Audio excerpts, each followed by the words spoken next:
Hola, señores. Bienvenidos. Dear guests, Gracias. as Gracias. Bahia University School of Government and Leadership, we are honored to present you the guest speakers of today's third panel. Ambassador of the United Mexican States to Ankara, His Excellency Jose Luis Martinez y Hernandez. Ambassador of the Dominican Republic to Ankara, His Excellency Elvis Antonio Alamlora, and Ambassador of the Republic of Cuba to Ankara, His Excellency Luis Alberto Amoros Núñez, will be with us to discuss the present and future of Latin America, with the moderation of the Head of Sociology Department at Bahçeşehir University, Professor Nilüfer Narlı. We're looking forward to receive the contributions of our guests. Next up, Rediscovering Latin America. Sarah, thank you very much for such a kind and nice introduction. And Your Excellencies, dear guests, ladies and gentlemen, dear students. Today, we have very important and very dear speakers with us. Sarah has just introduced them, and it is my pleasure and it's privilege for me to chair this panel, to moderate this panel. And today, the whole world faces a very important challenge, pandemic, accelerated digitalization, and they are affecting everybody. And also one very important thing, and it becomes more important in the context of Latin America, pandemic has exposed the fault lines and sharpened the inequalities. And so today I will invite the speakers. The first speaker is Ambassador, Your Excellency, Luis Alberto Núñez. And I have 4 questions. If you like, I ask my 4 questions and then you can organize your speech as you like. And I like to thank the organizers and to the panelists for joining us. And I'm sure we have a large audience who like to know what's happening in Latin America and how all these challenges are affecting Latin America. Okay. Inequality is a historical stigma constantly visible throughout the Latin American region. And why is inequality a defining characteristics of Latin America, and how pandemic has exposed and sharpened inequality in Latin America? So if you like, you can respond to this first question. Then my other questions are about the pink tide and the blue tide in Latin America. Ambassador, please, the floor is yours. Okay. Thank you. Well, first of all, thank you very much to inviting me to participate again to this event. I am very glad to be here with our brothers from Dominican Republic and Mexico, very dear and close friends, a close country to Cuba and to you, especially for this opportunity to address this question that you put forward. Indeed, it's not a doubt that the inequality is one of the main challenges of Latin America for now and for the near future. Shameful economic and social inequality persists in Latin America and the Caribbean. It's clear that we have structural and systemic gaps among and inside our nations. They create a complex future and context for us in different areas, in health, economic, financial, social services, and environment. It is a fact that the pandemic has imposed increased limitation of our production system and revealed all our vulnerabilities. Its economic and financial impact in its consequent social costs are conducive to discourage projections. The region that was explained by our dear Secretary General of ECLAC, our Mexican well-known personality, Alicia Bárcena, explained recently that we had a decrease in our GDP of around 7%. In the case of Cuba, for example, it was bigger than this, and in other countries also has been very dramatic reduction of our GNP. We this situation that we are facing right now is not only a sanitary crisis, a sanitary problem. It's also economic, political, and social. It shows the injustices of international economic order, in which selfish political decisions prevail. We favor the obtaining of profit over the preservation of human life. This is a reality. We firmly believe that the only articulated response among all countries at all levels supposed to be the cooperation, and this is very important for Latin America. To achieve that, is indispensable that we remain committed to renew and strengthen multilateralism, fraternal cooperation, and the search for concerted and innovative solution. So for us, multilateralism, cooperation, and solidarity will be a cornerstone for us. It's clear that inequality has a historical persistence in our region. Also, it was explained by the ECLAC Secretary General and his researchers that the level of the poverty increased to more than 30% of our population. You know, we are in our region more than 600, almost 700 million people, and more than 30% of the people of our people are living now in the poverty situation. And with this pandemic, you know, the level, the increase of this poverty situation was more than 3%, the increase that we have seen the pandemic started.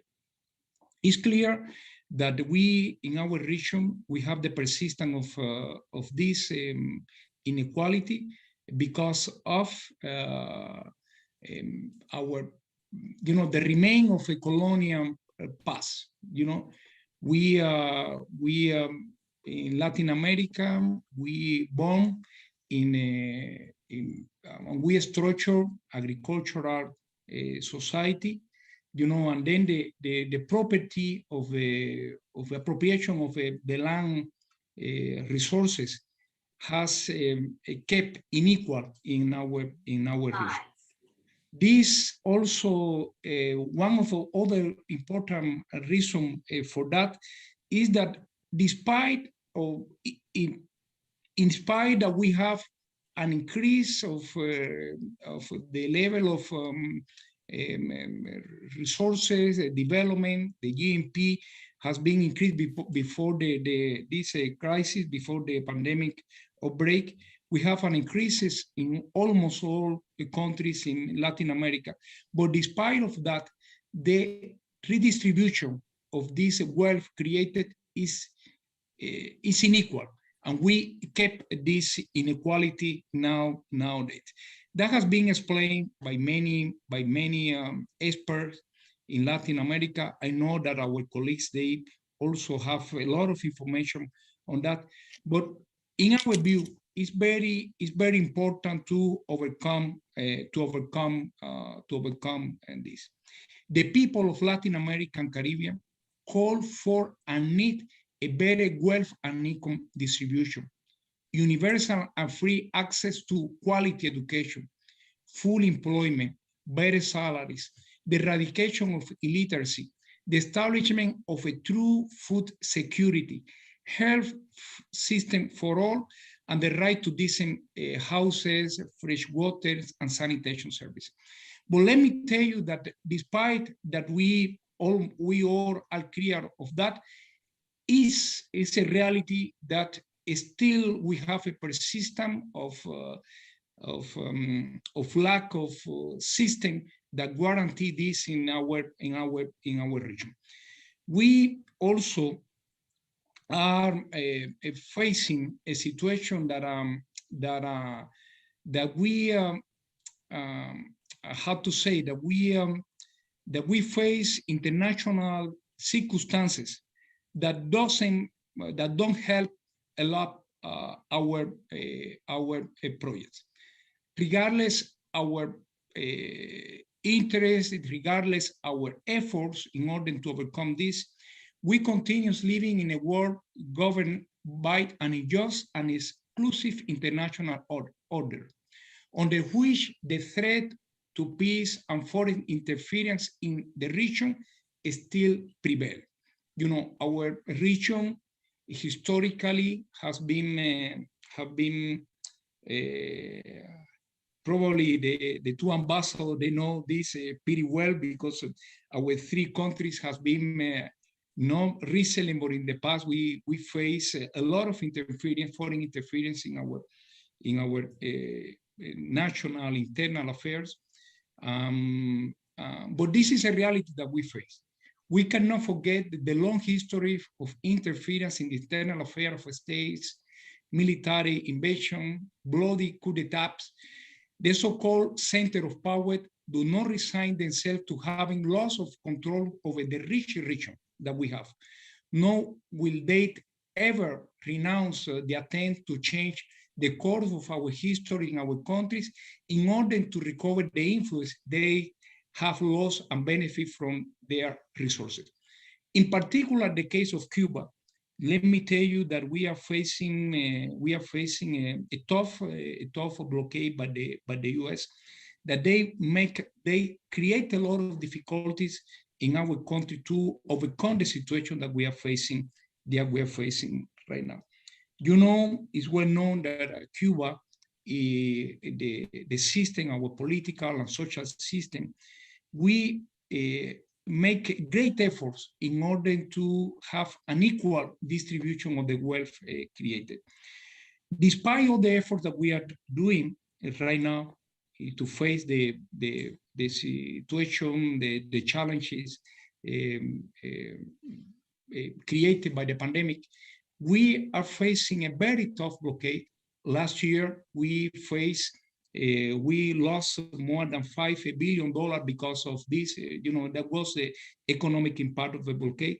More than 240 measures were taken by the former administration of the U.S., the Trump administration. But right now, even after the new administration say at the beginning that they wanted to make some changes in the policy to Cuba, we still are facing that. Just I wanted to put this as an example of the unjust as exclusive international order that we are facing in Latin America as an obstacle in order to overcome the inequalities that we face that make our region probably, or not by sure, the most unequal region in the world. Those are my answer for the first two questions that you put forward. Ambassador, thank you very much. Now I come to the second question. In fact, I combine this second and third question. So when we look at Latin America, there are two major political waves, the pink tide, and this is the left-wing political phenomenon. And as a reaction to this pink tide, blue tide, it is conservative political wave, and how they are affecting regional politics. And also, if you like to say a few things about Cuba, how all these two political waves are affecting the domestic politics and the regional politics and regional cooperation. Also, you can evaluate them, evaluate these two waves from the regional cooperation point of view. Thank you. The floor is yours. Thank you. Thank you very much for the question. Indeed, they are interesting one. I'm not so familiar with the this conceptualization, tight, pink.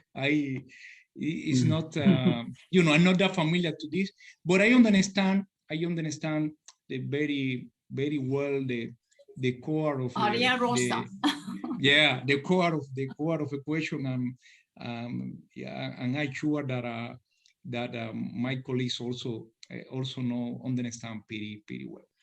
Something that I have to say is that in the last decade, as we talked at the beginning, probably the situation, but sure, the situation that we are facing in Latin America regarding how to overcome the inequality is not the creation of wealth. Probably the most challenging thing is how we distribute in a more equal manner this wealth, how this wealth created by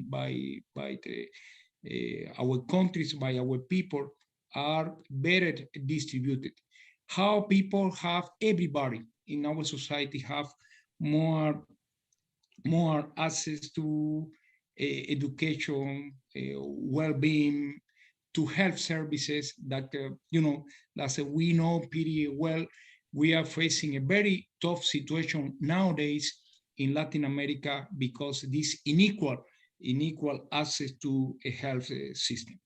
It's clear, as it is known, that despite that we have around less than 10% of the world population, around 30% of the dead people worldwide because the pandemic has been in our region. So that shows that the health system, our health system, are not so well prepared for that.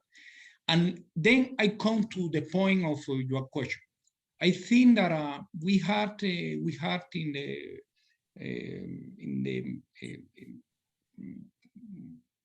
at the beginning of the 2005, we have in our region many progressive governments that try to overcome and to make this better distribution of our wealth created. Of course, we understand that we face structural problems, in economic problem that we need to overcome in order to improve our economy. But the lack of fair system of distribution is something that we need to overcome. So this government tried to do that. We had this in, I don't want to be naming countries, but in Argentina, Brazil, other countries from the region, Venezuela, Nicaragua. So we have in many countries, assuming government that try to have a better system of distribution of the wealth created. And then I combine to your second question regarding the, how you call this pink tide wave, the conservative blue tide wave. And it's clear that in the last decade, mainly the US government accelerated its attempts to exercise its domination and hegemony over our America, with the exacerbation and application of the Monroe Doctrine. That was something that we consider in the Latin America that was real in the past. Now we had administration coming again to this to the Monroe Doctrine, and coming to the West practice of market teams. Wherever they could, the most conservative US forces and their allied oligarchies reverse the social and political advances made by progressive government. They supported government without legitimacy and far-right fascist and political candidates, very much in tone with the polarization, dirty politics, the promotion of division and hatred, the incitement of insurrection which took place in the US. They use judicial system, control of the hegemonic media, and new digital technologies, monopolistic and private technology platform, and the dictatorship of the algorithm and the idle control for digital networks to persecute, imprison, and weaken progressive figures of the left. They even reported to murder, massacre, and the most brutal repression of violent social protests. The young, as well as the elderly, women, and indigenous people were assassinated, mutilated, detained, tortured, with the complicity of the instrument that Cuba, we don't share this participation of this because we call this the colony ministry. Our friend from our brother from Mexico and Dominican Republic know the apprehension that Cuba has for the Organization of American States because the past of support of aggression to many of our countries. The resistance and the struggle of the people, however, did not stop. Recently, we have facing in Latin America and different part of our region, the articulation of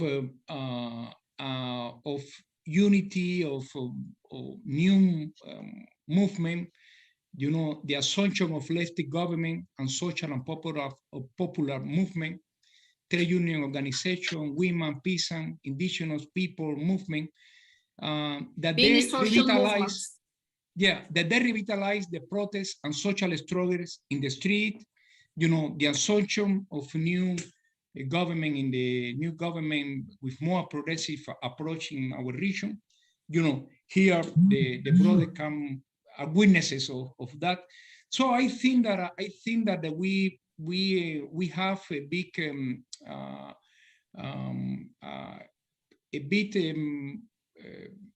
challenge in Latin America. In the years to come, we will have more challenge because this time are time for more cooperation, for more integration among us. These forces that are coming into force, like now, for example, in Latin America, CELAC is being, the community of Latin American states led by Mexico right now.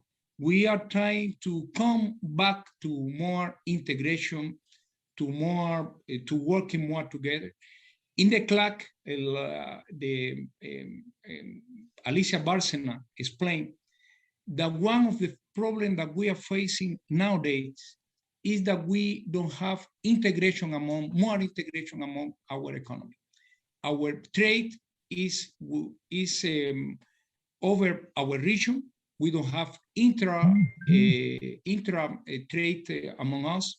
Really, one that the one that we have, for example, 10 years ago, 22%, 25% of our trade were among us. Now it's less than 10%. So this is one of the problems that we are facing to overcome the crisis. So we hope that we will have more progressive color coming to our region. We are glad that in Dominican Republic and in Mexico, we have a government that they think they are very much in line with this cooperative approach, with this system that trying to have more assets, to give more assets to everybody. And we were very glad to cooperate with that. Just let me give just 2 more minutes just to emphasize in one situation that we're facing in Cuba, that we consider, of course, that we are in the wave and the color that you mentioned, the progressive color, and we are very proud of that. But in Cuba, the blockade is not giving us, the possibility to overcome in better situation the pandemic. We, as I explained, we need to have a better international context in our region. One of the important things that's supposed to be lifted immediately is the blockade that we are facing. We are glad that in the region we face the support from all our brothers and sisters from the region in this regard. Cuba, despite this big problem that we face, we consider that solidarity is one of the main way to overcome the current situation that we are facing. As I said before, we lost more than 70% of our GNP in general terms in our region.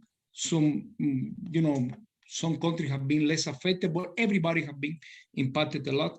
And we consider that solidarity is one way to overcome the situation that we have. We helped 40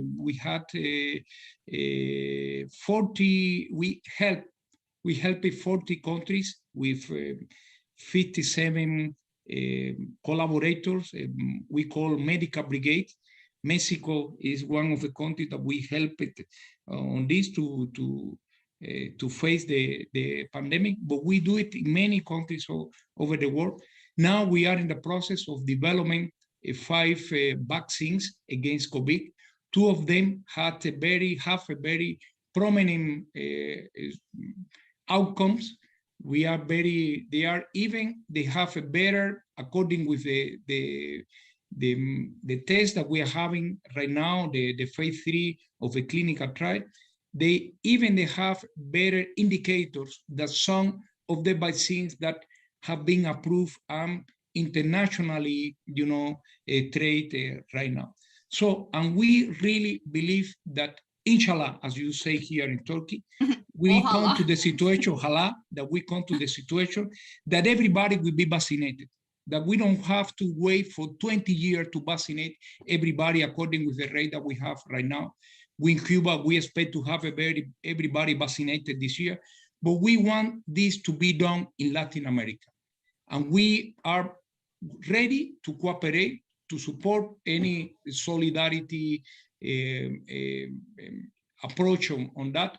We have some conversation. We exchange with friends like Mexico, Argentina, Venezuela, and other countries in order to overcome this situation with cooperation. That is the only way to do so. So that's the last word I want to say regarding the 2 questions. Sorry to extend it a little bit, but I just wanted to yes, you have 2 minutes more. This. Yes. Ambassador, thank you very much. And Cuban humanitarian assistance is really remarkable. And all my best wishes for the vaccine research. And there was one more question, but maybe you can say only 1 or 2 sentences, 2 words about this question. We, in the, like I said, 2 years ago, there was a very important problem of migration. People from Central America, they start migrating to United States, crossing Mexico. And so I think with the pandemic now, there is not much movement. And so when you look at the migration pattern, what would you like to say? Migration pattern in Latin America? I think that this is one of the areas that we need more cooperation from our partners. First of all, to address the root causes of migration, to help to overcome, a situation of poverty, to help for the development of, of our country. There is an alarm that thousands of migrants in the southern border of United States are suggested to detention in precarious conditions, cruel inhuman, and degraded treatment are given to them, that minors are separated from their families.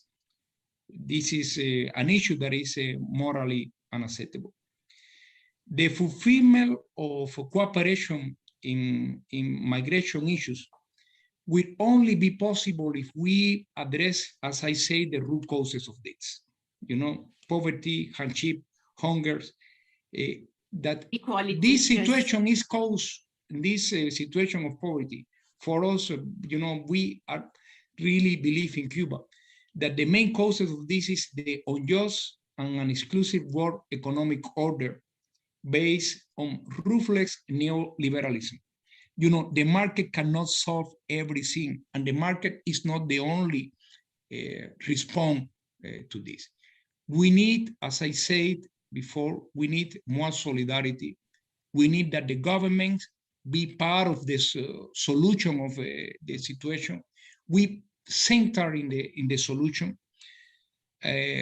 Let's join forces to build a more equitable and inclusive society and eradicate the great inequality that persists and deepens in Latin America for this. Let me tell you that regarding migration, you know, that we in Cuba, we face the negative impact of politicization of immigration relation between Cuba and in the US. You know, the US, they has policies that incentive the irregular and risky immigration from our country. We are committed to maintain a safe, orderly, and regulatory migratory flows to and from our national territory, including in the context of the pandemic. But it's very important to, you know, to demolish all, how to say, politicization aspect of this. You know, there is a law. Ambassador, only, 1 more minute. You know, there is a law that is only applied for Cuba. It doesn't apply for Mexico, because if that applied for Mexico, that would be, you know, more Mexican would be in the US. You know, that we call the Cuban Adjustment Act. You know, that help. We are the only one in Latin America that how to say, that we have this facility. You know, any Cuban arriving to the US, they immediately have, you know, they have a parole to have to be American citizen. They have a lot of incentive to come to the US, and mainly these incentives are created to show that people immigrate from Cuba because of suffering, because of difficulties, and at the same time, the US government imposed to Cuba a very, very tough economic blockade that they call embargo, but it's a real blockade, in order to create deficiencies, to create a suffering among our people, to create a kind of tough situation in Cuba that people live immediately. But this is something that we, regarding migration issues, we need also to face in our case. U.S. is very close to Mexico, to Cuba, and to Dominican Republic. We are the southern border of the U.S. But indeed, in the case of us, we have a very politicized migratory agenda to us that it doesn't help at all, to have a better environment for migratory issues. Ambassador, thank you very much. Thank you very much. Very enlightening speech. And then multilateralism, solidarity, and cooperation, regional cooperation. They are the key words. Thank you very much. And now I'd like to invite Mexican ambassador to Ankara, Jose Luis Martinez Hernandez. Ambassador, maybe we can start from the last question, the question of migration, and then ask other questions. Would you like to prefer this? Yes. Yes. Okay, because since we are not able to finish this heated discussion on migration, and Mexico is very near the United States, and people are crossing Mexico. So please, if you look at migration patterns, and what would you like to say? Yes, perfectly. Okay, let me find out, because I'm going to read. Oh yes, I find it. And very sincere thanks to Cuban ambassador again. Yes, then I will finish starting with, I'm going to read. They told me that I will put a picture of me instead of me reading. I cannot do this, but maybe Sarah, we can get the. Okay. All right. Okay. Very good. Like, yes. Can keep that. Keep that. Is very, very useful. Sure. I will talk about. This is about migration. Then it's perfect. Then. Okay. Well, I will start. Yes. How globalization and migration affect Latin American ecosystem. Let me first of all talk about Mexican migration to United States. Sure. Let me see if the sound is better. Like it begins with American expansionism. Texas became independent in 1836. And due to the war with the United States, Mexico lost in 1848 half of its territory, as you can see in the picture. Yes. Half of its territory. In this lost territory, more than 80,000 Mexicans, 80,000 Mexicans did not cross the border. Rather, the border crossed them. This war is brilliantly described as by an American scholar, Amy Greenberg, in her book, A Wicked War, Polk, Clay, Lincoln, and the 1846 US invasion to Mexico. The adjective wicked is not given to her, but rather by President Ulysses S. Grant when he says, I don't think there has been a more perverse war than the one the United States waged against Mexico. Then, continue. Then let me talk about this map. In this map, you can see the darker colors are the bigger percentage of Mexican origin population in the counties of the United States. As you see, there it's almost the same as the former border, the border before 1846 war border. And then it's not it's not a migration, it's a recovery of the territory, you can say, in a way. Since the last decades of the 19th century, migration between Mexico and the United States has been a constant in the relationship between the two countries, which share the border of more than 3,000 kilometers, which separates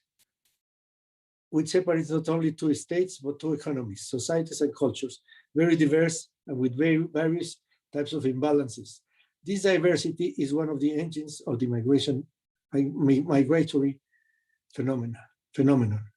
The Mexican Revolution had an important impact of the migratory flow to the United States.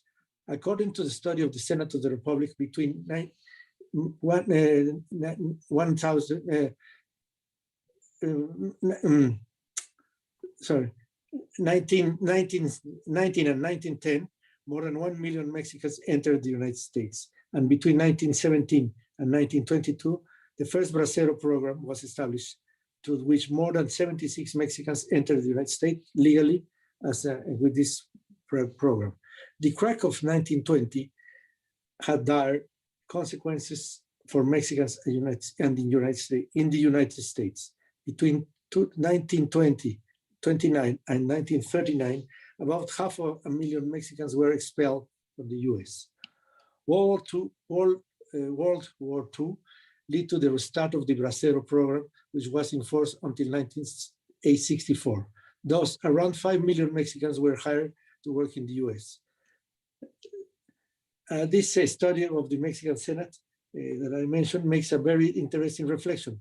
In the long term, and despite the cancellation of the Bracero program by President Kennedy, this program laid the foundation to create a dependency structure between Mexican migrants workers and the agricultural, manufacturing, and services labor markets. While in Mexico, the aspiration to migrate to the United States to have a better quality of life became general.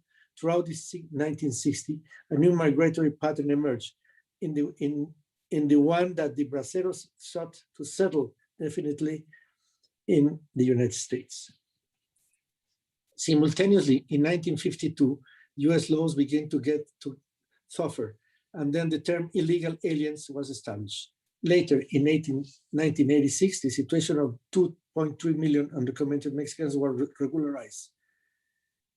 At the same time, more than 50 Mexican consulates were established throughout the United States to provide protection to the country, to the Mexicans in the territory, the American territory.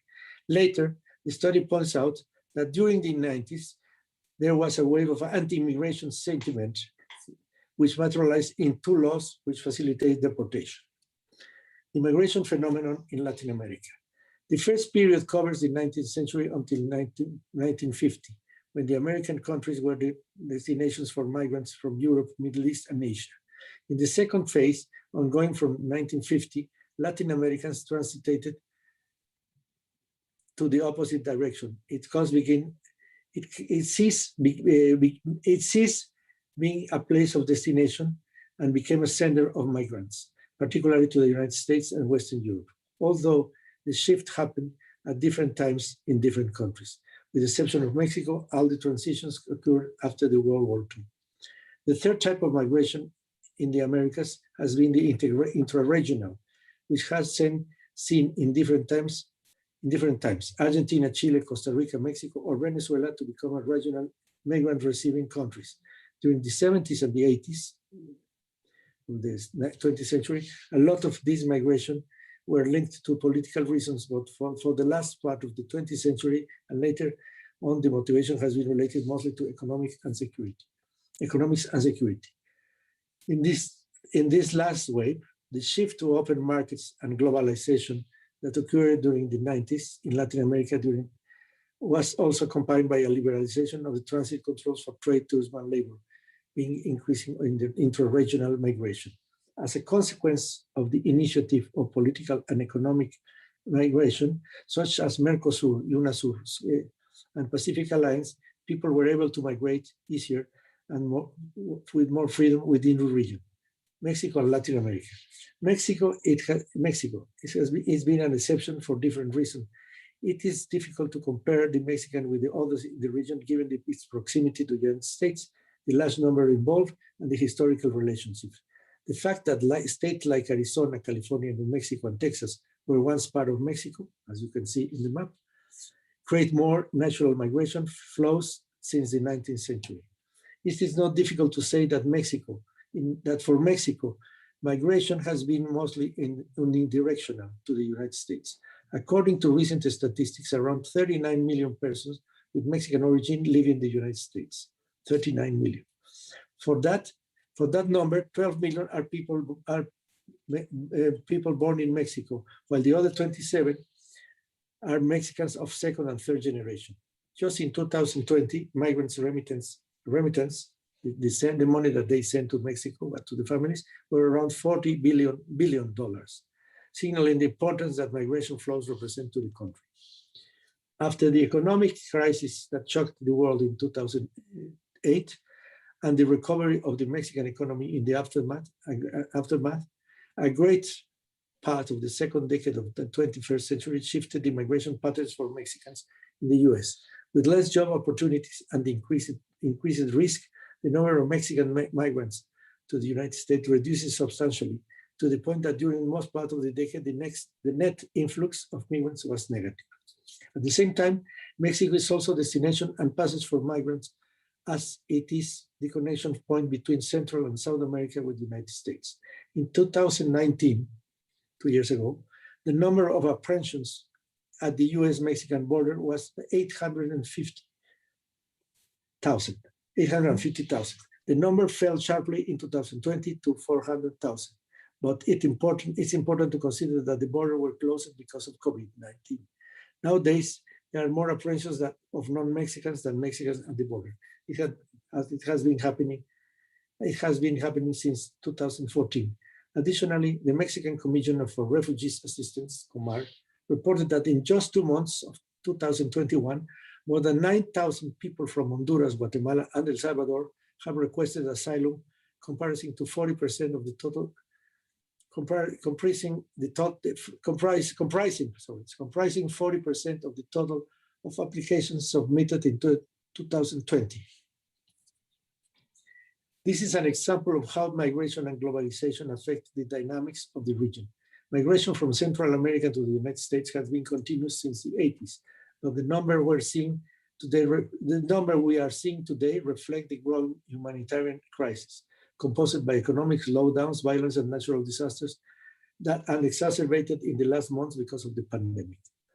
But globalization can also help us with the tools to work together. For example, Mexico, along with the United States and countries of the Northern Triangle, Guatemala, El Salvador, and Honduras, are working together to define a joint plan in Central America to face the condition that create the necessity for migration.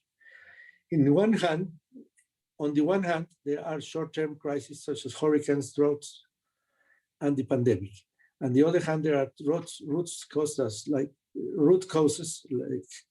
like poverty, famine, and lack of opportunities. We also have to understand that migration is a phenomenon that will not stop. People have always moved and will continue to do so, but it is our effort to try to create the best conditions for people not to have need to migrate, to enhance international cooperation and migration, and to strengthen in contribution to migrants.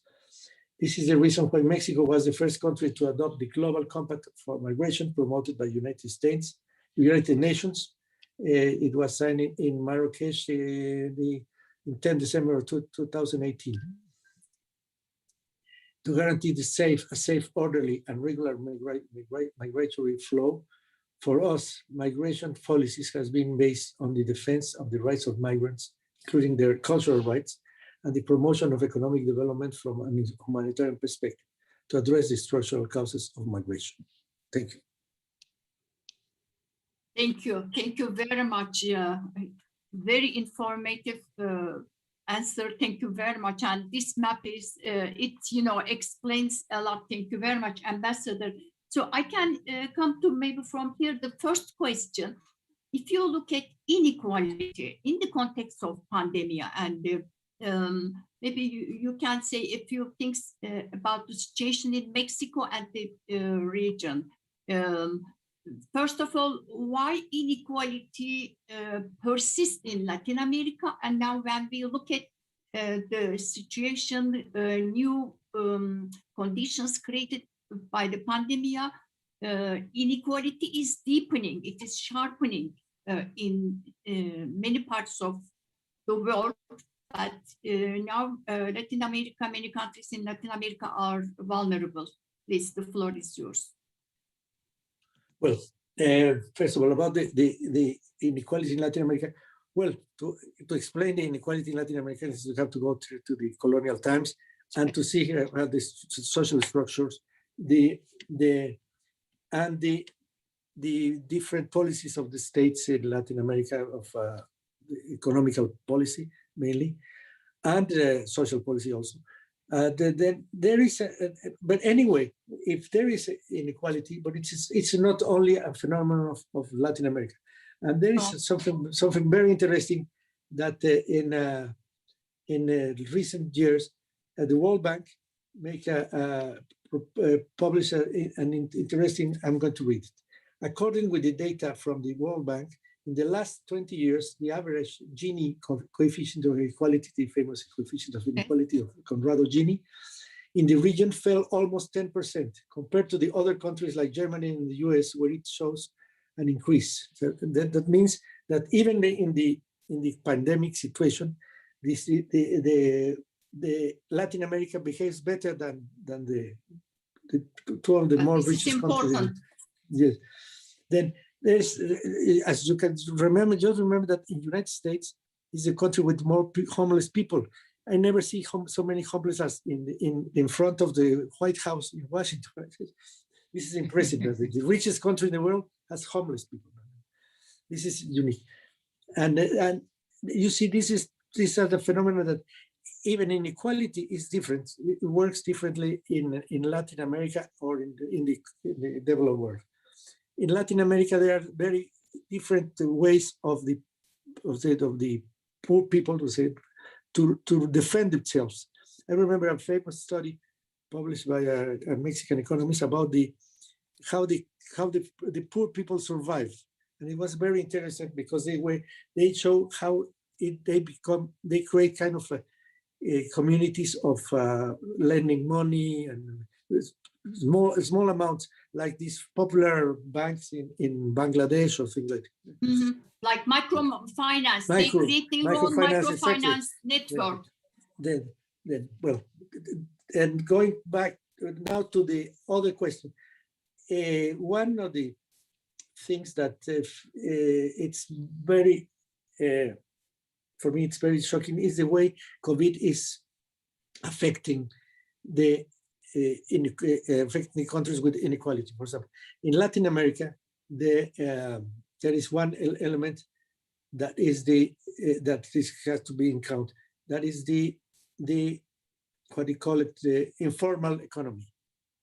In Mexico, 56% of the workers in Mexico are informal, and they produce the 23% of the 23 out of every 100 pesos of the GDP. Then for these people, in the formal sector, it is not possible them to go stay at home. This famous stay at home and put your mask, it's not possible for them. Then this is a very important element that we have to take into account, this informal sector. That it's very, but I think it's a general phenomenon in Latin America, probably in some countries, probably small and with a very good distribution of wealth like Costa Rica, or is different. But in general, this is a big phenomenon, or in Cuba it's completely different. But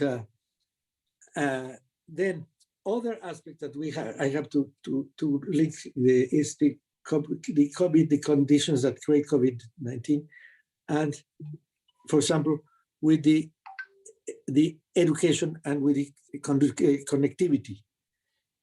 And let me give you some elements.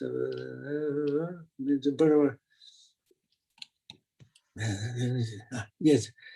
Another aspect of inequality is the right to internet access. In 2016, the UN General Assembly passed a non-binding resolution that declared internet access a human right. In the times of the pandemics, this right to connectivity become essential. Education without connectivity is almost impossible. Last November, the International Telecommunication Union and UNICEF called for urgent investment to bridge the digital divide currently preventing children and young people from accessing quality digital learning and opportunities online. In our pandemic world, 2/3 of the world's school-age children have not internet access at home. This is an aspect that many people doesn't take an account of these consequences of the pandemics. No? In fact, just a parenthesis, yes. In fact, when I talk about inequality, of course, I'm talking about gender inequality, digital divide. Now, digital divide is also deepening with the pandemic. Yes, your point is very important. Access to internet, yes, it must be human right, but I mean, this area needs investment and international funding. Yes, thank you very much for making this point. Please continue, Ambassador. Sorry, just a parenthesis. Mm-hmm. Yeah, well, talking about the conditions of the COVID-19 in Mexico, let me give you some information this day.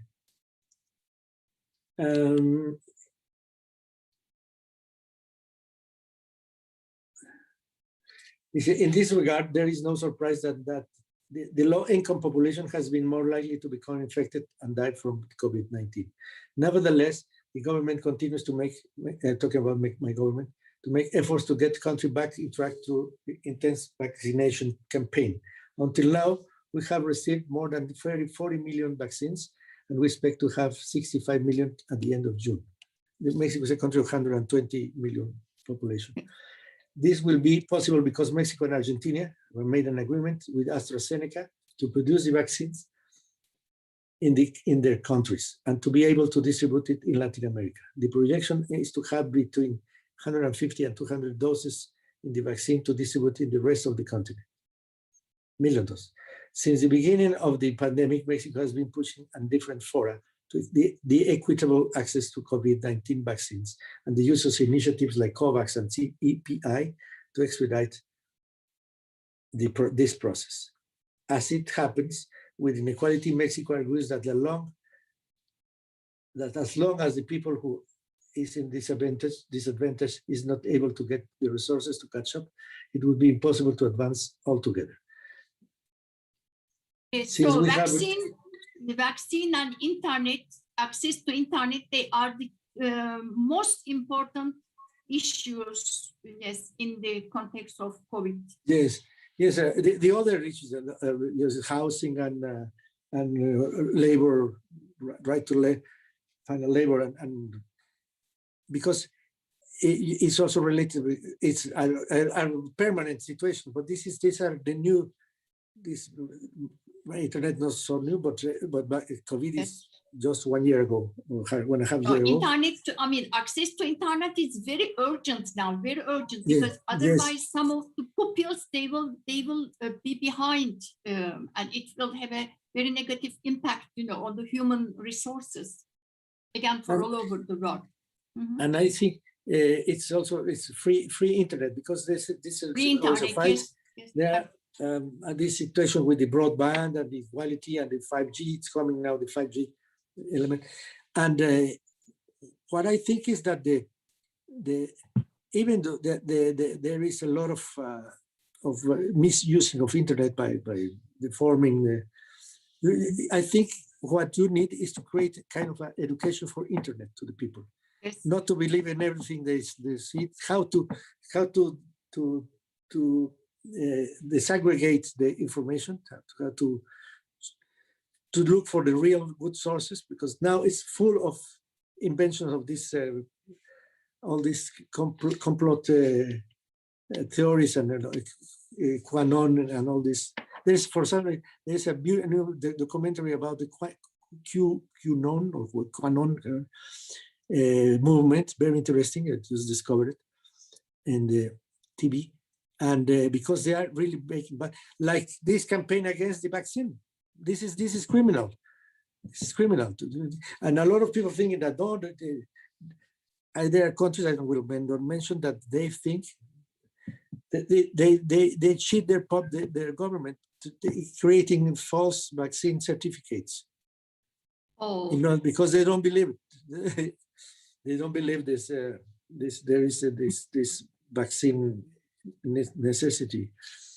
Then we can talk about okay, Ambassador, you have in 2 minutes, and would you like to say a few things about the blue tide and the pink tide?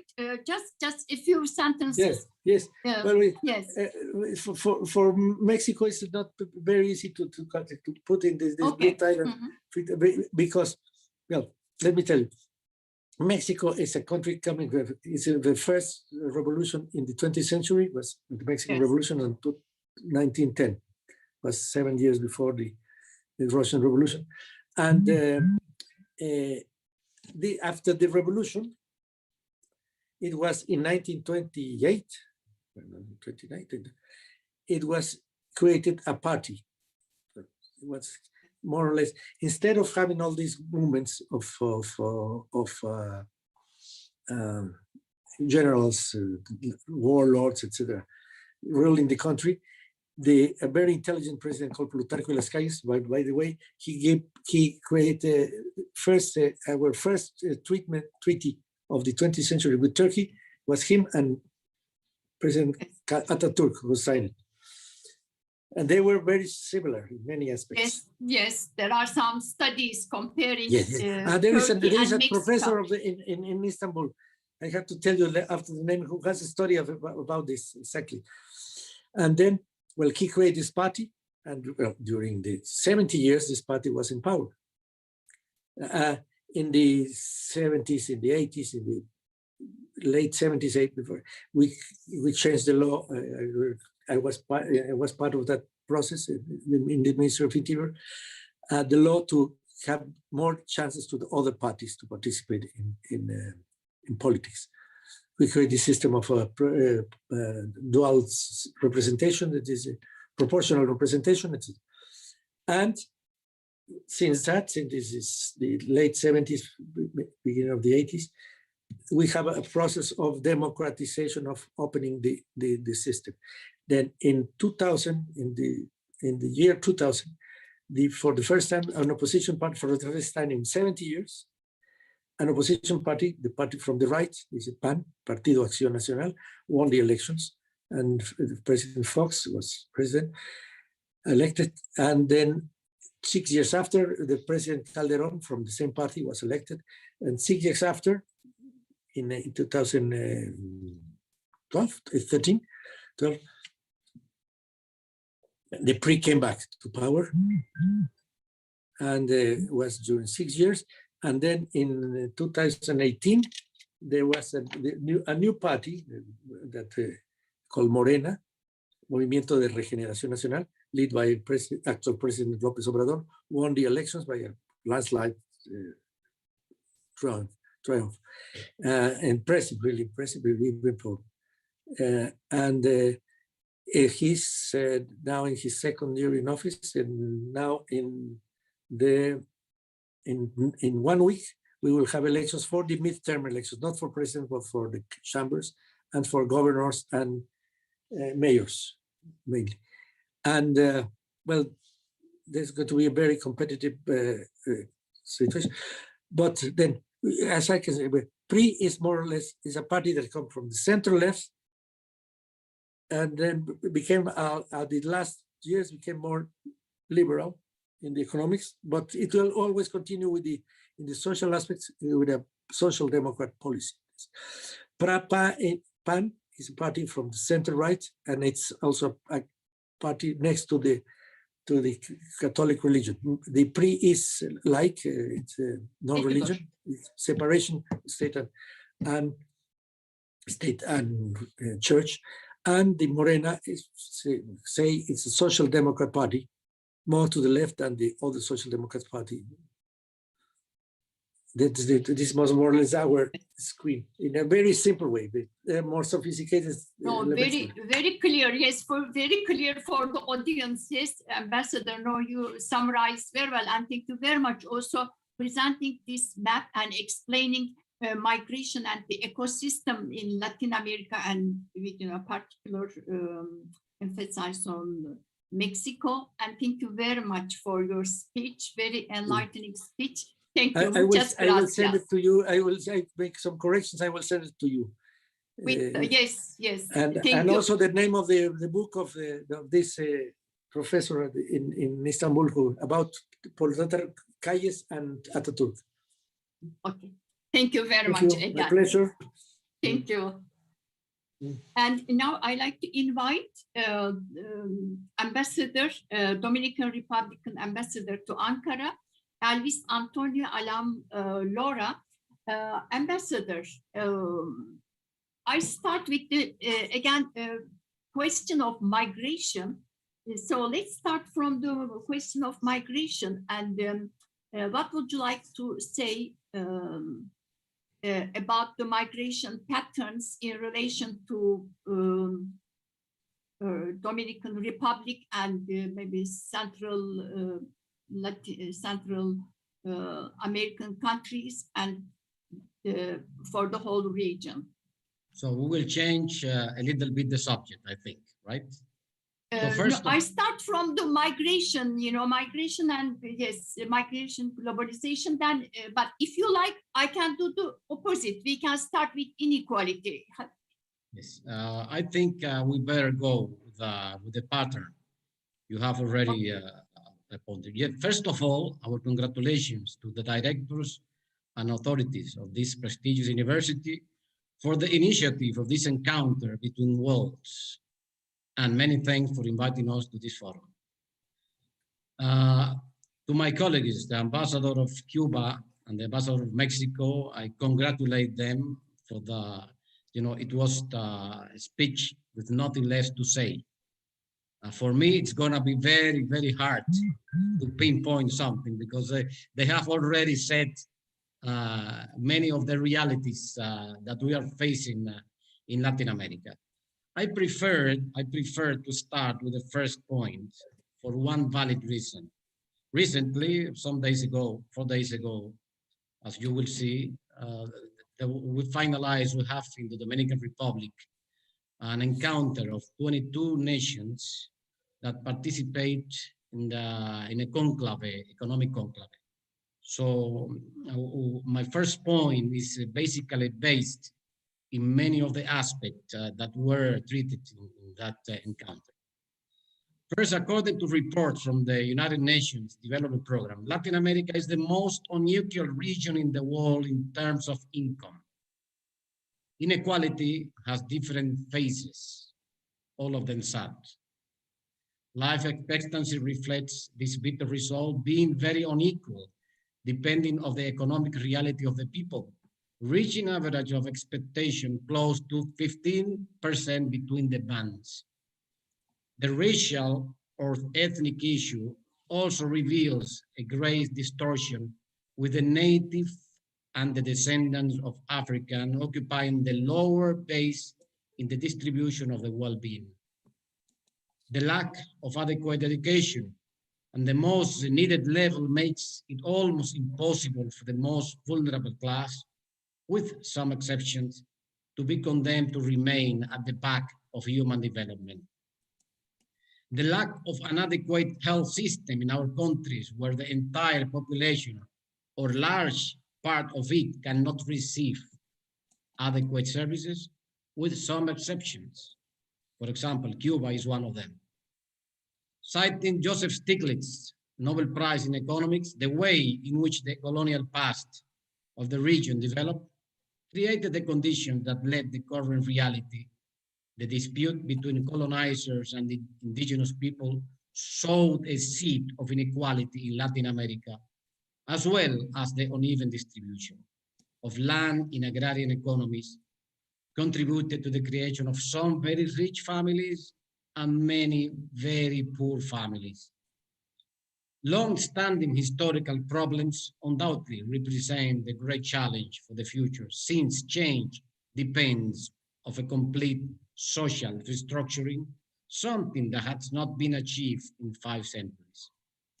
The pandemic has highlighted and exacerbated the large structural gaps in the region, and at present, there is a time of high uncertainty in which neither the form nor the speed of the exit from the crisis have yet been delineated. There is no doubt that the cost of inequality have become unsustainable, and there is a necessity to rebuild with equality and sustainability, aiming at the creation of a true welfare state, a long overdue task in the region, said Alicia Bárcena, Executive Secretary of CELAC. Before going on, I would like to ask you, please, if you can screen one picture I already sent you some minutes ago. Sarah, can you help us? Yes, I sent you screen some sharing? minutes ago. Yes, a picture I would like to share with you. Yes, Yes. This is a table that indicates the index of human development. This is very scary. Look, for example, the number 1 in Latin America is Chile, that occupies the number 43 post in the world. And if you go down, please, can you roll it down? For example, Mexico is number 7 in Latin America and is 74 in the world. Dominican Republic should be next, and is my memory doesn't betray me, is the number 18 in Latin America and is 78 in the world. So this table and this really put a clear picture of what inequality means in our country in the Latin America. So now you can take away if you want the table because I have finalized with him. Okay, taking advantage of the occasion of the summit of ministers of finance and economy of Iberoamerica, which has just ended in Santo Domingo, Dominican Republic, we share with you the proposals made by the recently elected Dominican President Luis Abinader, and in a joint declaration of the minister that provides us with information on how to face the great challenges of more inequality in these times of storms that we are living and whose end is not clearly seen. Allowed me to quote President Abinader at the opening of the summit. Unequal access to financing affects the ability of countries to guarantee sufficient vaccines at affordable prices, which implies different rates of immunization and consequently an uneven recovery that could further increase the inequality. This is very important. President Abinader also proposed that multilateral development banks and some from developed countries can lend to a special project of public-private alliances or public trust without being considered sovereign debt. This is a very, very important matter also. On his side, the Dominican Minister of Finance added that the unequal access to credit markets that middle-income nations have historically had has currently limited the fiscal space necessary to accommodate the additional spending and financial needs, alleviate the effects of the latent health and economic crisis.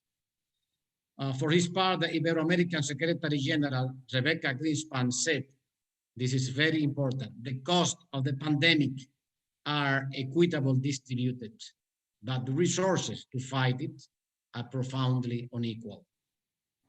The participating minister from 22 Ibero-American countries also resolved to promote the discussion on surcharges of the International Monetary Funds, financial support loans, and the possible suspension in the current context to help reduce the financing needs of some low and middle-income countries. They also agreed to urge international financial institutions to improve credit facilities through transparent and accessible, concerted and non-discriminatory mechanisms to help the countries in difficult quickly regain solvency and access to international financial markets. Finally, they approved to urge the economic and financial efforts to mitigate the current crisis be directed towards systemic transformations that faces the main global challenges, such as climate change, social inequality, and technological disruption. All of those words were basically said by our colleagues from Mexico and Cuba. Such a way I finalize the first question. Ambassador, thank you very much. Yes, and in fact, when we look at the global trends report, Global Trends 2040 report, there's one of the important issues, as you underline, disruptions created by the pandemic and the pandemic deepening inequality. Thank you very much. So maybe from this question, I can come to the question of pink tide and the blue tide, and how do you evaluate the impact of these two political currents in the context of Dominican Republic and in the region? Well, those two currents, first of all, let us explain the geographical situation that we are in the American continent. We have a shared island with Haiti. We have 2/3 of the island with Haiti. We have 48,000 square kilometers, and Haiti has 20,000 and something square kilometers. We are very close to the United States. We are, even though we are not far from South America, we are closer to Mexico because Mexico has huge investments in the Dominican Republic. Yes. We are close to Cuba because the Cubans and the Dominicans, we share many of our common passions. So we're very close to those two countries, especially. But the rest of South America is a little bit far.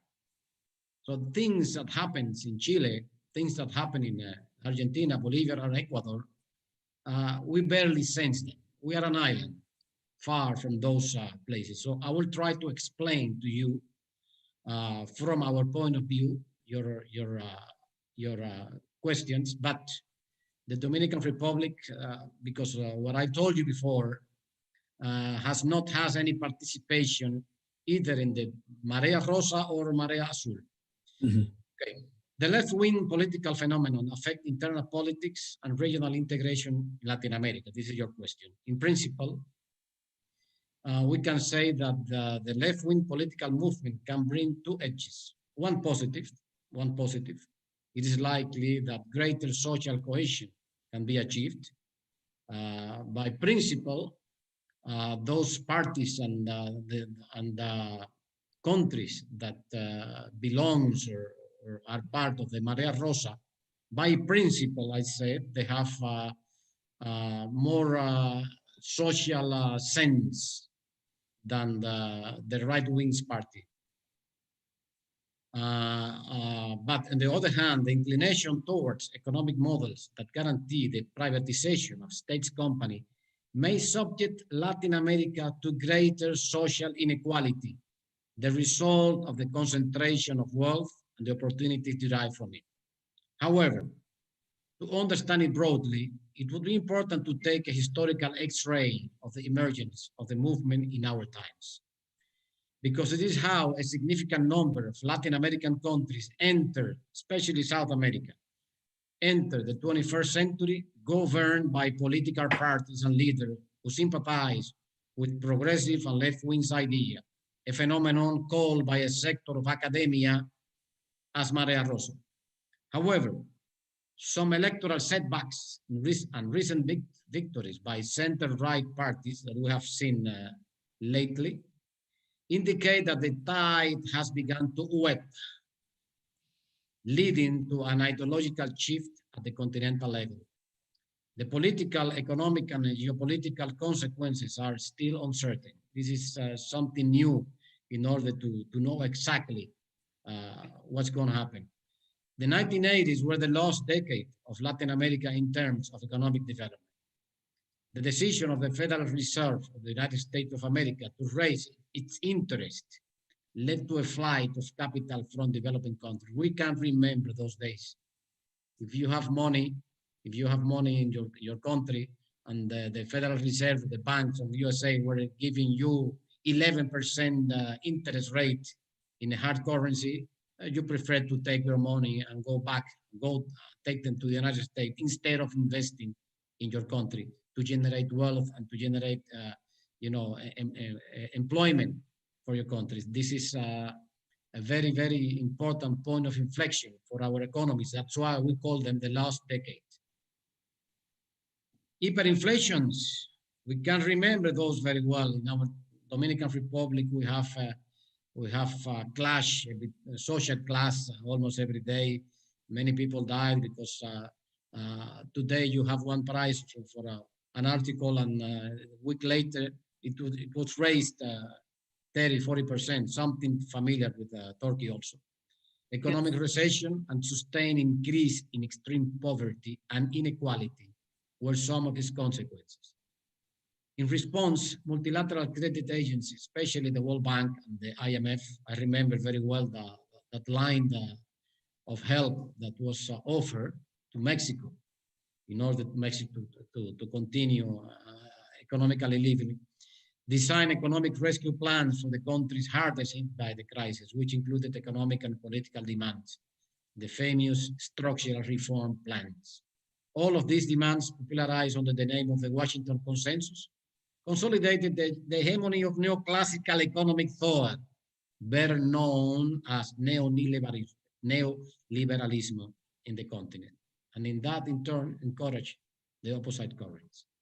Now, talking about the Marea Azul, as you may know, it's a right-wing political phenomenon that emerged in the mid-2010s in Latin America as a direct reaction to the Marea Rosa, and its effects on domestic politics and regional integration in Latin America are still to be seen.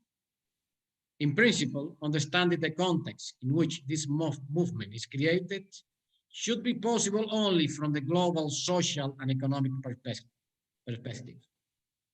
By virtue of the fact that to 2010, the world was still in the midst of a global financial and economic crisis, it is worth noting that this movement was born alongside the movement known as Los Indignados in Spain, after the social outbreak as a consequence of bipartisanship and administrative corruption scandal. Corruption is a cancer, a very, very strong cancer in all Latin America governments. However, already in the United States, there was a right-wing movement with full conservative ideas that tried to confront the progress ideologically and political that was spread throughout Latin America. That's why arose the so-called Tea Party. The Tea Party is a movement formed by a constellation of local groups of citizens united by their opposition to the agenda of the former president of the United States, Barack Obama, because they fear that if the president has his way, he will eliminate some basic principles and values of the USA. Specifically, they consider that projects such as health reform or the economic stimulus package can distort the US economic system based on the free market and bring the country closer to socialism, in addition to leaving it bankrupt.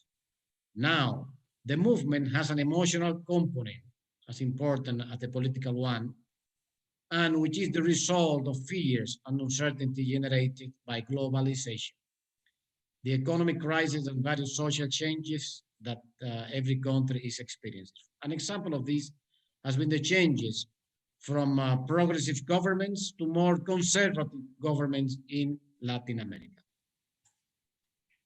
I finalize with this, the second and third. Thank you very much for your answering the question. It is very comprehensive and very informative. In fact, I have a question, maybe this question for the future panels. Pandemia is shifting many things, and with the pandemia, in fact, there is a paradigm shift, and maybe the political configuration will change in Latin America, and also we need to consider the new generation, Generation Z, and their political expectations. Yes, this configuration could change soon. Would you like to make a comment on this, Ambassador? Yes, as a matter of fact, even though it was not in the question you said, yes, you said I have a point of it, and I was about to talk about it as a conclusion of yes, of our participation, and so it will not be a conclusion; it will be part of let's say of the regular questionnaire. Latin America is a land of promise, full of possibilities that have not been exploited in the correct way yet. However, we are confident that due to the preparation of our inhabitants, the appropriate political election that recently has taken place in some countries, the pause caused by the pandemic, and the universal demands of those most in need as a result of this health chaos, will allow us to occupy the space that, due to our potential, we shall take to bring well-being to all countries in our region. Every time there is more awareness of the protection of the environment, and with the technological tools available to many, it is difficult to continue hiding wrongdoing. We have faith in the future of Latin America as a land of hope, progress, and well-being for its population, no matter the color of the tide. Ambassador, thank you very much. In fact, your conclusion is perfect. And now I like to turn to other two ambassadors and just ask them whether they like to make a comment on the new generation. Yes, Ambassador, please. There is something that I am obliged to share with you and our dear colleagues and all the people that are listening to us. You know, the real friends are known when you are in a trench. And you, as Turkish people, knows very well what trench means. Yes. And Turkey, which is particularly dear to us, because many things show to many Latin American countries, especially the Dominican Republic, and for sure Mexico and Cuba also, what our dear friend from Cuba said. Multilateralism is in it. Turkey was one of the first countries that sends medical supplies, medical health to the Dominican people just starting the pandemic. So we welcome Turkey in our region as a main player. And for sure, we are here to encourage the development of the relation of both countries. And of course, ambassadors of Mexico and Cuba, I'm sure they agree with me on those points. But thank you. Ambassador, thank you very much. I immediately take a lesson from what you say, and then maybe we should do something to improve the academic cooperation between our two countries. And then, okay, from now on, I will talk to Burak Güntayan, our rector, to improve academic cooperation. In fact, I am one of the person who is, promoting academic cooperation with Latin American countries. I have an interest in learning Spanish, and then I am traveling to different countries to give conferences, inviting young people and creating a network of the young Latin American scholars. So you're most welcome to guide us. Thank you very much. And again, just give one or two sentences to two ambassadors, for concluding remark. What would you like to say? First, I invite the Mexican ambassador and then the Cuban ambassador. Well, I think I cannot be less. I completely agree with my dear colleague from the Dominican Republic, Ambassador Alam, what he said. I think what you say, the importance of the collaboration between our universities is fundamental. During many years, I was working in the cultural sector in Mexico. And one of the most interesting aspects for the support of artists was the possibility of they to participate in this kind of residence, artistic residence. This is one of the best ways to really share your knowledge, your art with others, not only in your discipline, but in the discipline, in poetry, in dance, in painting, and music.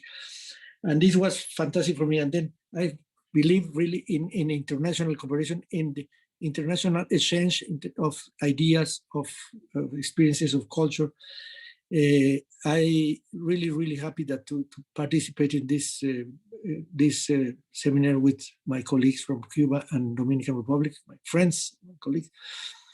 And I think we can do a lot of things together. We look forward. Thank you very much, Ambassador. Thank you very much. And Cuban Ambassador, yes, please, the floor is yours for concluding remarks.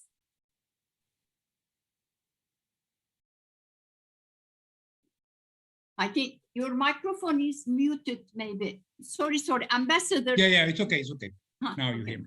Okay, so I have to share the views of both Ambassador Lang, Ambassador Jose Luis, regarding their remark on Turkey, the possibility of cooperation.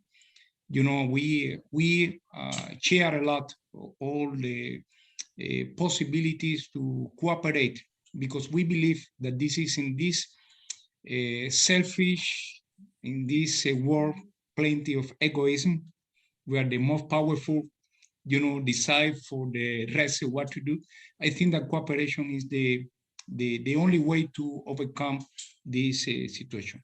We, as Mexico explained also regarding the cooperation with Argentina in order to make access to everybody to the vaccine. That's very important.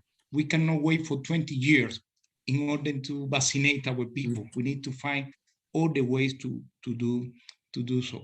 We relied a lot on this, and we thank Turkey for this cooperative approach. In our case, also I have to thank for the support that we receive from the government, from the people here, regarding the policy of the US on Cuba. This is a very particular phenomenon in our region, but the Cuban people suffer a lot for that. We have a very unique situation in our region and all over the world, because with the embargoes, with blockade, with unilateral measures, it's not the way at all to face a complex situation than the one that we are facing right now. To stop a country to have access to medicines, to inputs for helping the people is not fair. And we are very glad that we have this firm support from Turkey, as a way that we have traditionally from Dominican Republic and Mexico. You mentioned, and then also our dear ambassador from Dominican Republic also pointed out of this. What will be the near future for our country? What we do? I'm quite sure that our people are talking. Our people are talking on the street. Our people are talking on the elections, because the status quo, where this situation of inequality in our region, that not only depend of the color of the government, that is important aspect, but also is connected with international context that we face. If we, the debt, our external debt is treated like the way that we are treated right now, and we don't have a wave, and we don't have a solution from the financial institution for that. If if our products, if the main powers supposed to be controlling, or supposed to have the dominant position in economical affairs, we cannot overcome this situation. Yes. With selfishness, it's not possible to do so.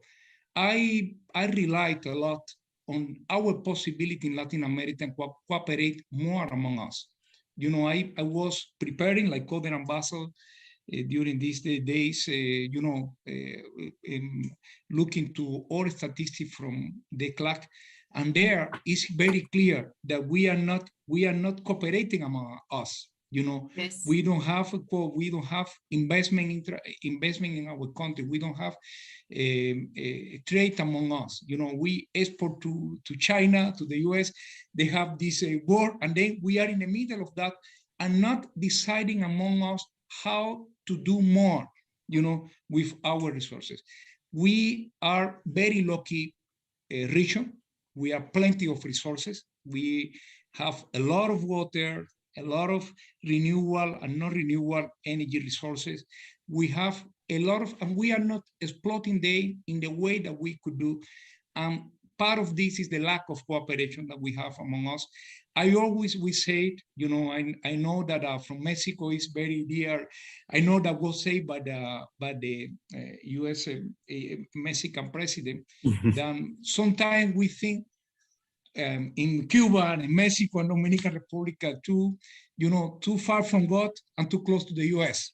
And then sometimes we look too much to them and not looking among us, finding the way, despite, the sample that we have 10 years ago when the CELAC was created, more cooperation, even despite, the political government in our country, despite all of this, the possibility to cooperate is very important. So, and I'm quite clear, I'm sorry this is in the external part of this external context, but in the internal context, our people on the street are talking. This is very clear in our region. Yes. We cannot, It's it's very not possible to interesting. hide this, that people are talking of what they really want. Thank you very Thank much you for this very much. opportunity to change this possibility. Talking and inshallah, we dancing. continue doing so. Talking and dancing. Talking and dancing. In fact, this is the nice thing, Yes. talking and dancing, Mm-hmm. and people have a good heart in Latin America. My heart is there. My brain is in Turkey. My heart is in Latin America. Ambassador the three of Nunes. us, we share that we have great musicians, great Yes. music, known all over the world, not in Turkey. We share this, and that Yes, is definitely. this is our contribution, cultural contribution for the world. Yes. Ambassador Nunes, Ambassador Martinez Hernandez, and Ambassador Alam Lora, congratulations. And I thank you very much. Your speeches are very enlightening. And then, our panel will be on the YouTube later. I'm sure all our students benefit, and we don't have time for questions.